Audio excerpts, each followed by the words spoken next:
ఇటు రామాయణపేట కూడా ఇక వాన తగ్గింది కాబట్టి వరద బీభత్సం నుంచి మెల్లగా కోలుకుంటోంది.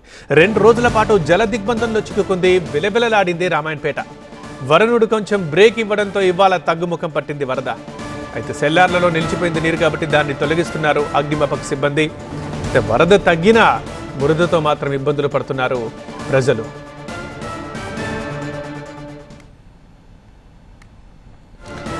రామాయణపేట విజువల్స్ మనం చూస్తున్నాం. ఫస్ట్ బాక్స్లో నిన్న వర్షాలు పడుతున్నప్పుడు వరద ఉన్నప్పుడు రామాయణపేట జల దిగ్బంధంలో చిక్కుకున్నప్పుడు ఏ స్థాయిలో అక్కడ ఉందో, రోడ్డు మీద ఉన్న బ్రిడ్జి ఎక్కడ దాకా ఉందో దాని మీదకి నీళ్ళు వచ్చేసాయి. అక్కడ రోడ్డేదో ఏరేదో ఊరేదో కనిపించినంతగా ఉండిపోయింది రామాయణపేట. రైట్ సైడ్ బాక్స్లో చూస్తున్నాం. ఇక వాన తగ్గింది, వరద కూడా తగ్గింది. అయితే పూర్తిగా మాత్రం పోలేదు.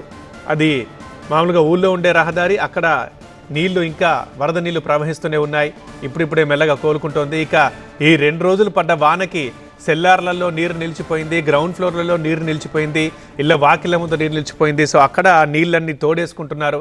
అండ్ అపార్ట్మెంట్లు కావచ్చు, షాపులు కావచ్చు, గ్రౌండ్ ఫ్లోర్లు కావచ్చు, సెల్లార్లలో ఉండే నీళ్ళని మోటార్ల సాయంతో తోడేస్తున్నారు.